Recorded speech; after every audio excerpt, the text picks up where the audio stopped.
Welcome to Choice Classic Radio. Like us on Facebook, subscribe to us on YouTube, and help keep this show alive by donating at choiceclassicradio.com.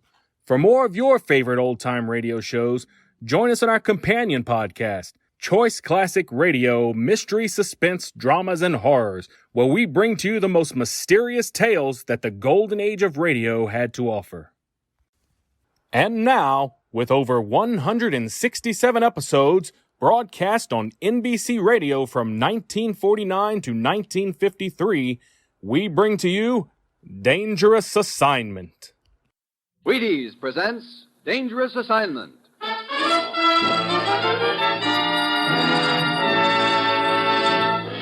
On stage tonight from Hollywood, Dangerous Assignment, another in the Wheaties' big parade of exciting half-hour presentations.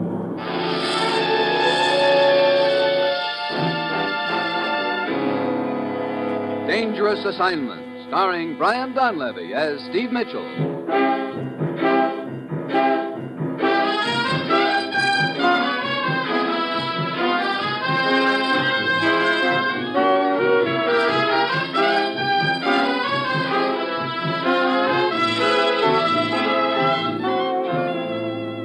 Yeah, danger is my assignment.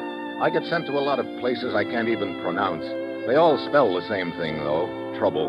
But when I walk into the commissioner's office, I don't realize that this assignment's going to end up with me trying my best to blast myself right out of existence.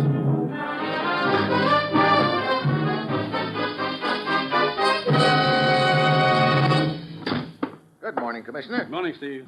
Well, what kind of a deal are you sending me on this time, Commissioner? Steve, ever hear of chromite? Chromite? Sure, that's the mineral they use in manufacture steel, isn't it? Yes, and right now we need all the chromite we can get. Take a look at this map, Steve.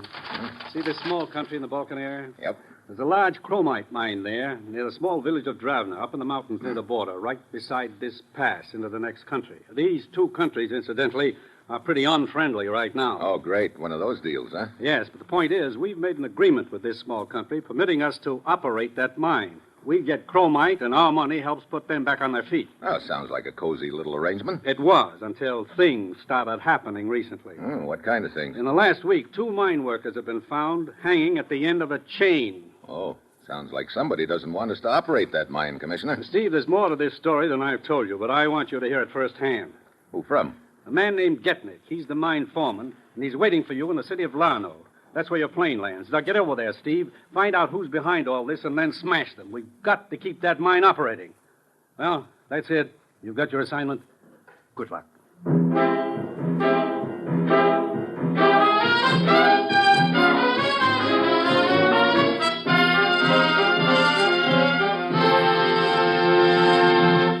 Dangerous Assignment will continue in a moment. Now, here is the Wheaties man, Frank Martin. Making beds or making money, get your energy when you need it, first thing in the morning. You know you do most of your day's work before noon? Most people do. That's why you want to try Breakfast of Champions and see what a difference it can make in your morning. Wheaties and milk and fruit. Have some.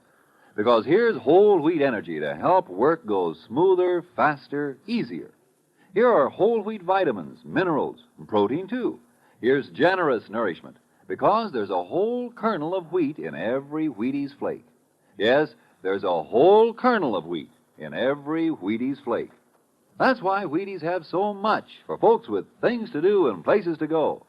That's how Wheaties can do so much for you. Tomorrow morning, get yours. See yourself how Wheaties at 7 can help at 11.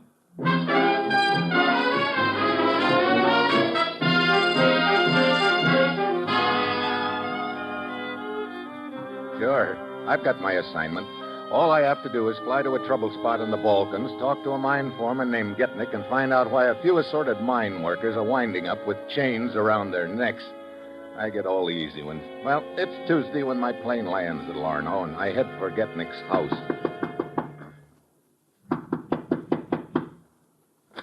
Yes? Oh, are you Mrs. Getnick? Yes, what do you want? I'm Steve Mitchell from the United States. I'd like to talk to your husband. Why? Why, I understand he's the foreman of a chromite mine up in the mountains near the village of Dravna. I'd like to talk to him about the things that have been happening up there lately, the men that they've found hanged by chains. I'm afraid my husband cannot tell you much about that, Mr. Mitchell. Why not? This morning he was found hanging from the end of a chain, dead. What? Oh, I'm sorry. You are sorry. That is nice. I'm sorry. And Anton? He is dead. Mrs. He Getnick. did not believe in the curse of the castle. He found out too late. It is true. What do you mean, the curse of the castle? Above the mine, right on top of the mountain, stands a deserted castle. The legend is that one day, hundreds of years ago, the baron who lived there was found hanging from a chain. There's been a curse on those mountains ever since. Oh, I see. Look, Mrs. Getnick, that kind of a legend is something that superstitious mountain villagers like to scare each other with on winter nights. But you, living here in the city, surely you don't believe... I was born in those mountains, Mr. Mitchell. Those are my people. I tell you, that curse still lives. If it were not for Lubo, they would have all moved out of the village by now. Who's Lubo? A brave man, yes, and a good one. It is he alone who has been able to keep the other villagers from fleeing. Oh, thank you very much for your information, Mrs. Getnick. I think I'll go up to the village in the morning and see what I can find out from Lubo. I see. You're like the others, Mr. Mitchell. What others? Those who did not believe in the curse, like my husband. So go ahead. Go to the village of Dravna. Laugh at the curse of the castle. And then one morning they will find you, too, dangling from the end of a chain.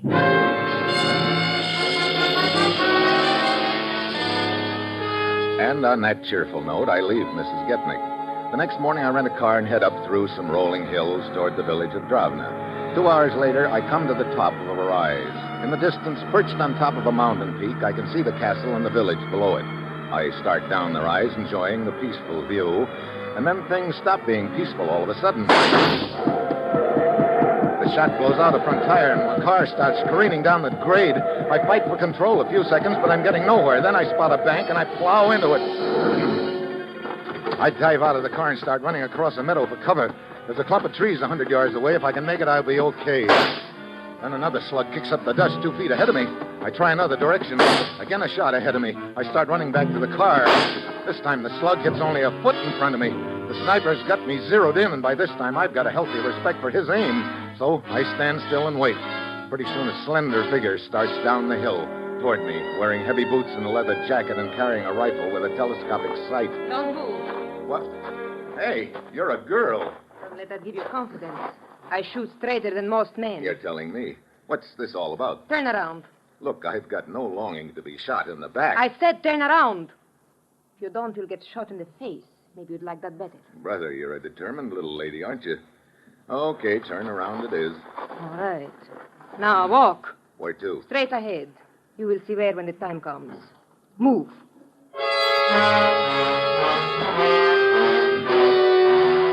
So I move. She marches me up the road toward the village, much to my surprise. An hour later, I'm walking down the one and only street with the little sniper shooter's rifle still in my back, and all the villagers lining the street staring at me. I don't like what I see in their faces either, fear and suspicion. Finally, we get to a blacksmith shop at the end of the street. Inside, there's an old gent whacking away at a piece of metal, and sitting on a crate in a corner, there's another man, younger and very rugged looking, and right now he's giving me a very cold stare. The old gent stops hammering as soon as he spots us. Oh, Magda, where have you been? I have been worried about you. I have been on watch in the hills, Grandpapa. And see what I have caught. Who is this man, Magda? Look, I don't know what this is all about, but... Silence. Let Magda speak.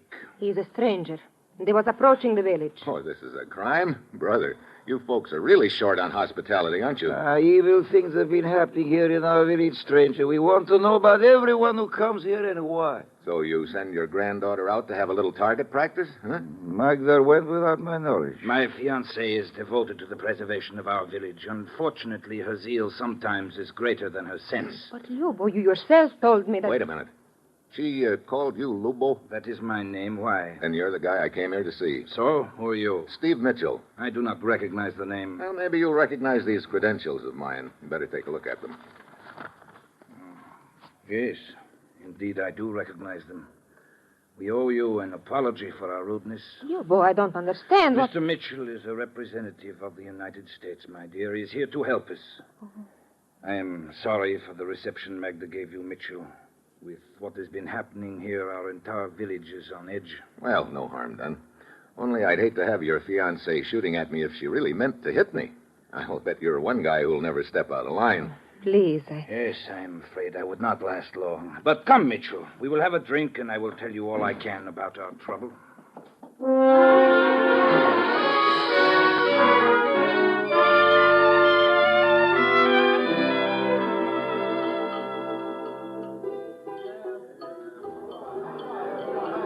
So the whole village is pretty panicky, huh, Lubo? Yes, I think they would all like to leave, but as long as there is an ounce of strength in my body, they will not. Well, from the looks of you, there's more than an ounce. You're the one boy who's holding them together right now, I take it. Well, they seem to look at me as a sort of leader, perhaps because I'm one of the few villagers who's been away to school. Look, what's your theory about what's happening? These guys getting hanged by chains. I've heard the curse of the castle, but... Mitchell, I think that someone is using that legend, that curse, for his own purposes. I see. Any idea who that might be? Well, our relations with the neighboring country just over the mountains are not what one would call friendly. We believe in freedom, they do not. I get it. That mine is the symbol of our strength. I will keep it operating if I have to. How are you going to operate it if you don't have enough workers? I will continue to do as I have done for the last month. Each time there is a murder, some of the mine workers quit and leave the village. So I go down to the city and bring more workers up here. Men who are unafraid. Well, that's a good plan, as long as you can keep finding new men. You know, I'd like to take a look at that castle. How do I find it? Follow the trail up to the top of the mountain. You cannot miss it. Okay, I'll check with you later, Lubo.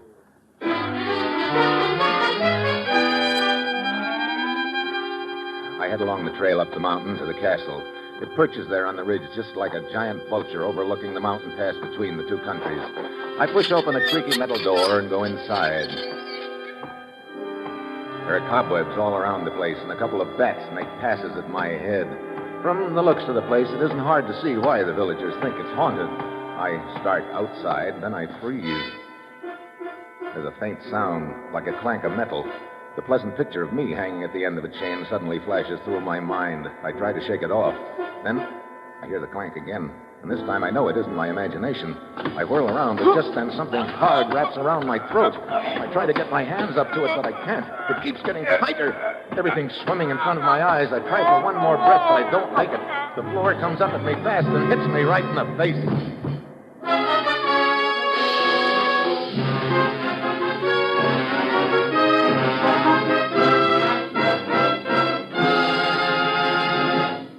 Steve Mitchell will continue his dangerous assignment in just a moment. You know, tomorrow can be a real nice day. The sun can seem shinier, the air can seem crisper, the grass can seem greener. And you can get more enjoyment out of living if you want to. Break into that day with a bowl full of Wheaties. That's what I said. Wheaties with milk and the kind of fruit you especially like. Or Wheaties with milk and no fruit. Or just Wheaties. You think that's going pretty strong on Wheaties? Well, now, really, it isn't. Because Wheaties are whole wheat. And what a powerful lot of whole wheat Wheaties are. There's a whole kernel of wheat in every Wheaties flake. That's why a bowl full of Wheaties pops with so much high-stepping, day-brightening energy.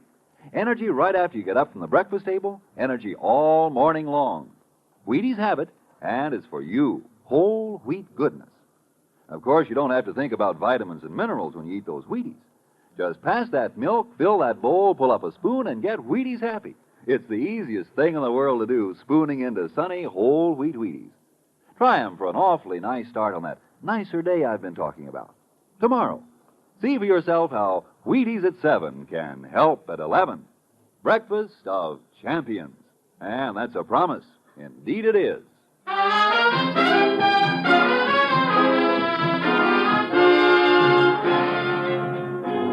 Now, back to Dangerous Assignment and Steve Mitchell. Dimitri, drag his body over here behind the wall. Very well. So. Oh, he is starting to recover. Here are some papers I found in his pocket. Let me see them.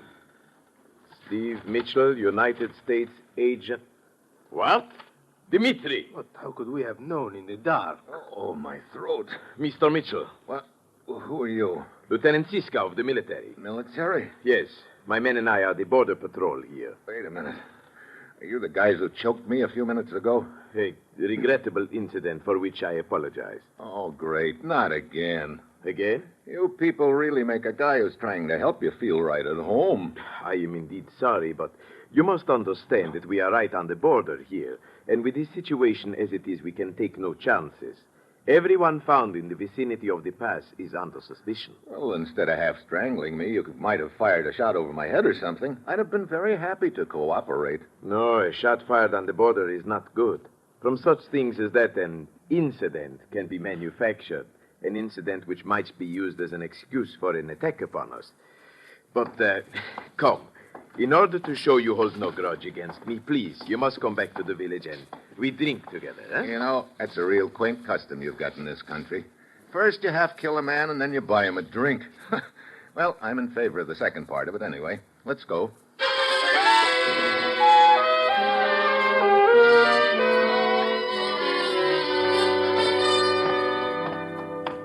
The village looks pretty deserted, Lieutenant. Yes, with this talk of the curse of the castle, everyone keeps to their own house at night, Mr. Mitchell. Lieutenant Siska! Oh, it is Lubo. And Magda. Come quickly. Where to? Grandfather's blacksmith shop. What is the matter, Lubo? I do not know, Siska.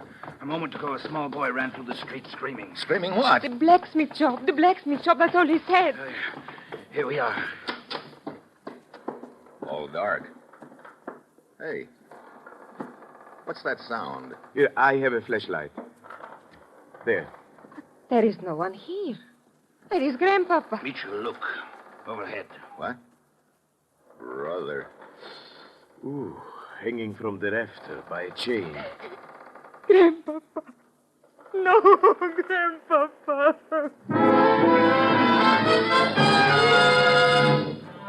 Lubo leads Magda away, and Siska and I get the body down. By the time we get outside, the whole village is turned out. By torchlight, Lubo is trying his best to hold them together. But it's easy to see he's fighting an uphill battle. Who will be killed next? No superstitious fools, listen to me. Whoever is murdering our people is doing it to disunite us. So we will not be able to operate the mine. We are leaving now. We are leaving. No, do not go. Listen to me. Listen to me.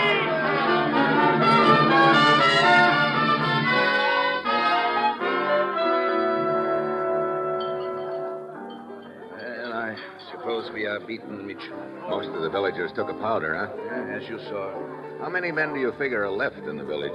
As far as I can tell, only those which I have brought to replace the villagers who fled after the other murders. Well, in the morning I will go back down to the city and find more replacements. You're really all out on this deal, aren't you? Yes, I am, as you say, all out. Why? That is a good question. Why, indeed? Sometimes I wonder, how much is a dream worth? A dream?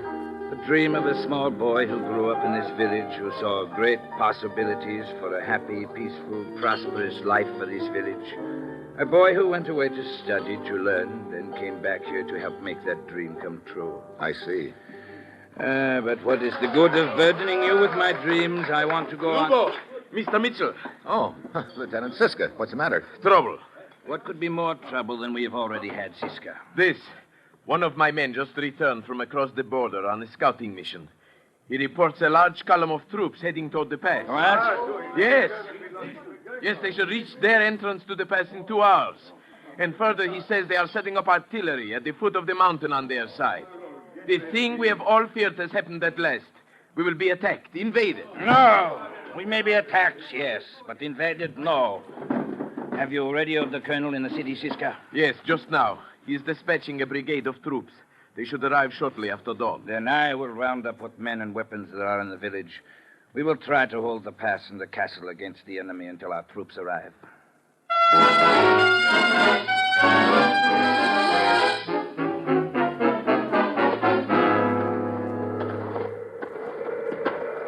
How much further to the pass, Siska? 100 feet ahead of us is a point from which we can look down into it. Brother, it really gets cold up here. Yes. What time is it, Mr. Mitchell? 4 a.m. Already it is starting to get light. The enemy troops will probably arrive at their side of the pass in another hour. Yeah. And your troops from the city won't be here for 2 more hours. I still don't see how Lubo and his boys can hold the pass till then. Stop here and I think you will see. There. Now observe the pass. Anyone attempting to come through from the other side must pass through the narrow part directly below us. A handful of men stationed here and in the castle above us can prevent that passage, or at least delay it for several hours. With luck until our troops arrive. Yeah, I see it now. But speaking of the handful of men, where are they? Lubo must have taken them all to the castle. Come. He's probably giving them their orders. Then we will send some of them to the pass and keep the rest in the castle, which will serve as an observation post. You know, you boys seem to have this deal pretty well worked out. Oh, Lubo has rehearsed it many times. Well, here we are. You know, this castle gets gloomier every time I see it. Ah, here are Lubo and his men. Siska, Mitchell, I've been waiting for you. Hey, you got a lot more weapons here than I figured. Rifles, machine guns, grenades. You got the works. I've been collecting them for some time. Yes. Even I did not realize you had so much, Lubo. What is the matter, Siska? You have made a mistake. Have I? Yeah, the machine guns. They're pointing the wrong way, towards your end of the pass. You're quite right. But let me assure you, this is no mistake. What? Lubo, what do you mean? I'm afraid I get it. Too late. Too late indeed, Mitchell. Fifth columnist. Then all this time you've been working with our enemies. Your enemies, Siska. My friends. You dirty, traitorous dog. Well, it's a pretty neat deal, Luba. Every time you murdered a villager, several of them left in a panic. Then you went to the city and got your own stooges to replace them. Exactly. You will not last long when our brigade of troops get up here, Lubo. You underestimate me. Up in the tower of the castle is one of my men with radio equipment. He's in contact with artillery on the other side of the mountain and will spot for them.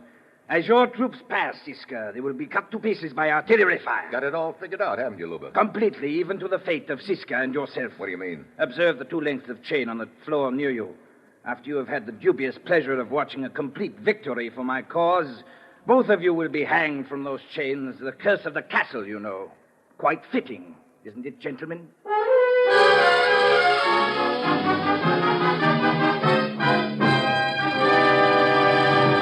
You will hear the conclusion of Dangerous Assignment in just a moment. First, here is the Wheaties man, Frank Martin.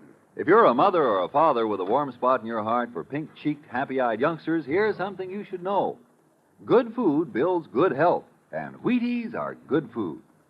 Now, I don't know what you've been doing about the breakfast for the kiddies, but did you know there's a whole kernel of wheat in every Wheaties flake? With a sunny, wholehearted goodness of field-grown wheat in every flake? With a full strength of whole wheat vitamins, minerals, proteins in every flake? Well, it's true. Whole wheat in all its richness. That's what you furnish when you fill the cereal bowl with Wheaties. Don't slip up. See that they get Wheaties. Crisp, sunshiny, good. Pour on the milk, put on the fruit, and know the youngsters are getting all that whole wheat can give. Do that now. Wheaties. Breakfast of champions.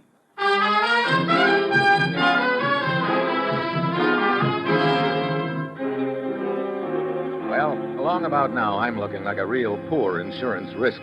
According to Lubo, as soon as his artillery finishes blasting Siska's troops out of existence, Siska and I are due for the wrong end of a chain. Luba and his boys are lined up at the windows waiting for the first sight of the brigade, leaving an armed guard stationed in front of the door, which leads up to the tower. And one look at that guard's face tells me he'd like nothing better than to give that itchy trigger finger of his a workout in our direction. Mr. Mitchell, what can we do? I'd sure like to get to that radio up in the tower. Yes, so we could warn our troops. But how can we do it? The door is 10 feet away from us, and that guard would shoot us down the minute we started for it. Yeah, I know. Wait a minute. What is it? Those lengths of chain on the floor near us. The one Lubo's reserved for us. What about them? One of them's only a couple of feet from me. Look, try to shield me from the guard's eyes while I get a hold of it. You think you can hit the guard with it from here? You got any better ideas? No, but Look, Lubo and the others have their backs turned to us. It's our only chance. Did the guard see me take that step? No. Okay, I've got hold of the end of the chain now. When I yell, flatten yourself against the wall, and I'll whip it at him. If it works, we dive for the door and bolt it behind us. Then we head for the tower. Very well. I'm ready. Now. You got him. Quick, inside the door. Let's get it bolted, quick. All right. Open this door. Come on, up the stairs. We've got to work fast. Yeah. Luba and his men will break down the door. Yeah, I know. It'll take them a little while, though. Those doors are thick. Good. There's another door at the top here. I will close it. What is it? What is the matter? Mitchell, the radio operator. Yep. Wait, you're not to be here.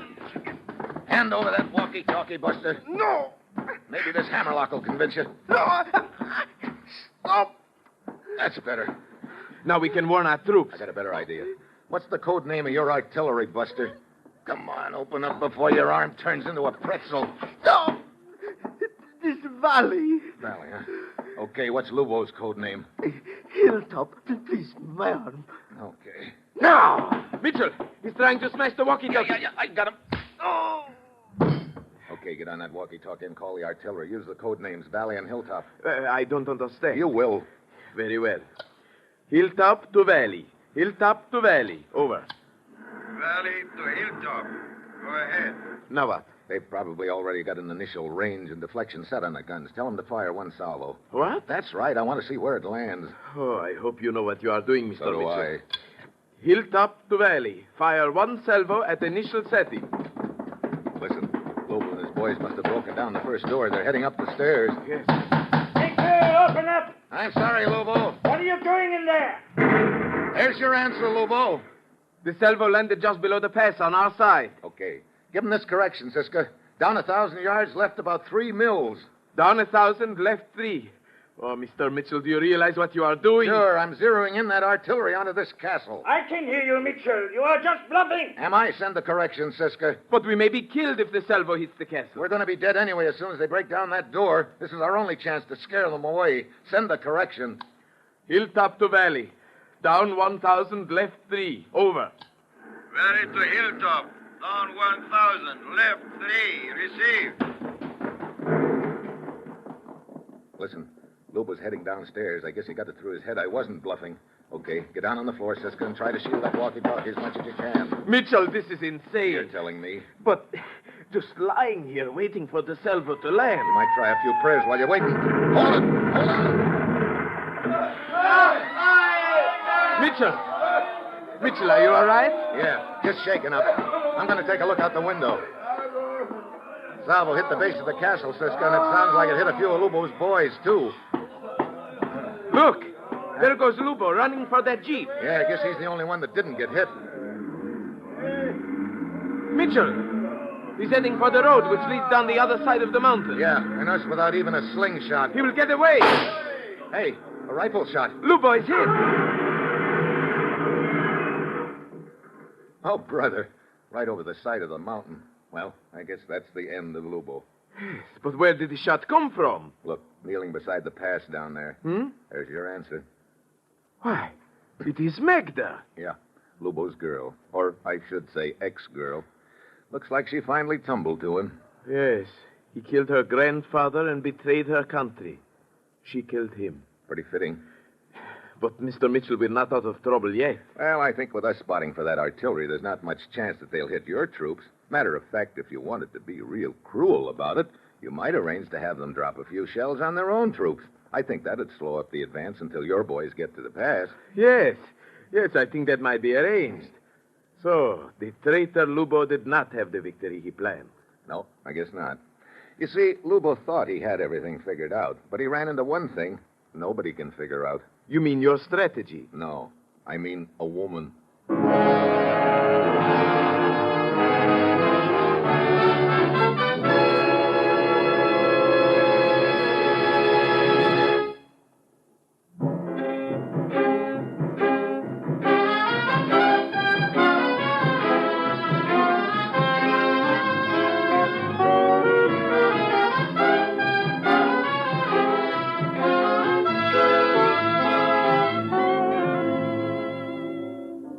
Dangerous Assignment, starring Brian Donlevy as Steve Mitchell, is written by Bob Reif, with music composed by Basil Adlam and conducted by Ralph Hollenbeck, and is produced and directed by Bill Karn. Dangerous Assignment will again be heard Wednesday, September 20th at 9 p.m. Eastern Daylight Time.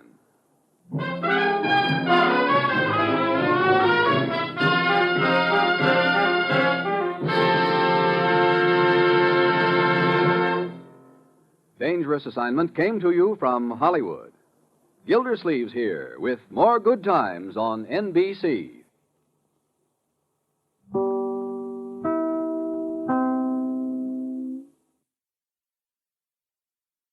That concludes today's episode. We'd like to thank you and remind you to donate at choiceclassicradio.com. Remember, your donations make episodes like this possible.